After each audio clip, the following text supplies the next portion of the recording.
बरसात का महीना था। मुंबई की झुग्गियों में पानी घुस आया था। सीलन भरी दीवारें, कीचड़ से सने रास्ते और ठंडी हवाओं से कांपते नंगे बच्चे। उन्हीं में एक था छोटू। छोटू सिर्फ 6 साल का। पिछले 3 दिन से बुखार में तप रहा था। फटे हुए बनियान में लिपटा हुआ कांपता जा रहा था। उसकी माँ रेखा 28 साल की, पतली दुबली लेकिन आंखों में लाजवाब ताकत, सब कुछ झेल रही थी, लेकिन अब वो भी टूटने के कगार पर थी। माँ, ठंड लग रही है। बेटा, सब ठीक होगा, मम्मी कुछ करती है। रेखा पिछले 2 दिन से दर-दर भटक रही थी। कभी मंदिर, कभी एनजीओ, कभी किसी की चौखट, लेकिन हर जगह एक ही जवाब, हम कुछ नहीं कर सकते, कपड़े नहीं हैं, बारिश में बीमार है बच्चा, सरकार को बोलो, हमसे क्या। रेखा का दिल चीर रहा था। तीसरा दिन, छोटू की हालत और खराब हो चुकी थी। रेखा का माथा गर्म हो चुका था, लेकिन मन से वो अभी भी लड़ रही थी। रेखा जी, आवाज सुनकर वो पलटी। किराने की दुकान का मालिक रामेश्वर सामने खड़ा था। आपका बच्चा बीमार है ना? सुना है कपड़ों की दिक्कत है। रेखा ने कोई जवाब नहीं दिया। देखो, मेरे पास एक जोड़ी नए कपड़े हैं बच्चों के, अगर चाहो तो ले लो। क्या कीमत है? रेखा की आवाज कड़वी थी। कीमत? तुम समझदार हो रेखा, वो बात बताने की जरूरत है क्या? रेखा को गुस्सा आया, घृणा हुई। वो वहां से चली गई। लेकिन रात को छोटू की तबीयत और बिगड़ गई। तेज बुखार, सांसें उखड़ती सी। रेखा की आंखें पथरा गई थीं। वो सोच नहीं पा रही थी, सिर्फ छोटू का चेहरा दिख रहा था। सुबह होते ही वो रामेश्वर की दुकान के पीछे वाले कमरे में गई। कमरा बंद हुआ, चुप्पी टूटी, और एक और इंसान की आत्मा टूट गई।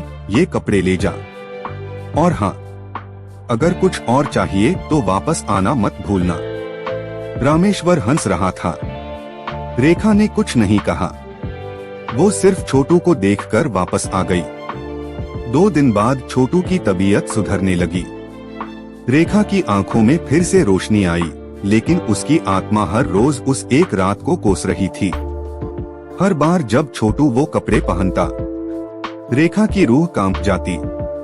लेकिन कहानी यहीं खत्म नहीं हुई। 1 हफ्ते बाद रामेश्वर की दुकान अचानक बंद हो गई।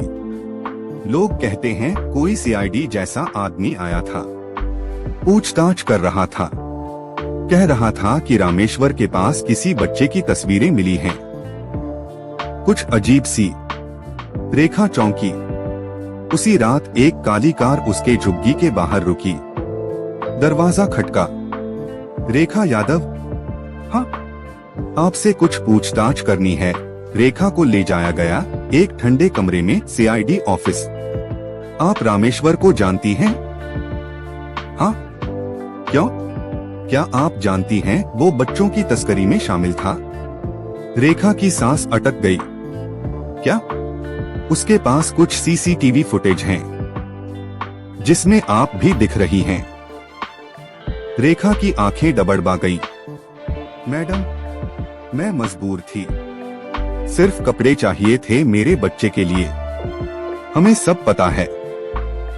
हम आपको दोष नहीं दे रहे, हम आपको मदद के लिए बुला रहे हैं। चैनल को लाइक और सब्सक्राइब कर दो। सीआईडी अफसर ने कहा, हमें रामेश्वर का नेटवर्क तोड़ना है, लेकिन उसके पास कई रसूखदार लोग जुड़े हैं। अगर आप हमारी मदद करें तो हम आपका और आपके बच्चे का नाम साफ कर सकते हैं।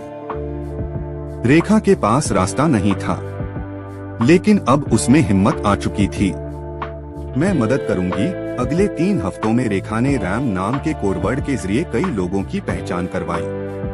सीआईडी ने 3 बड़े व्यापारियों, एक स्थानीय विधायक और एक पुलिस इंस्पेक्टर को गिरफ्तार किया।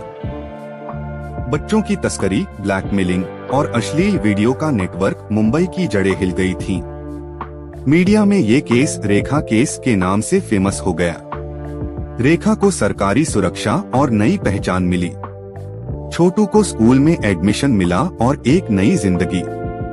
लेकिन कहानी का असली मोड़ तो अभी बाकी था।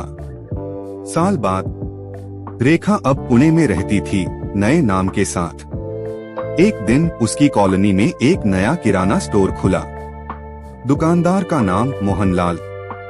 चेहरा देखा, रेखा के होश उड़ गए।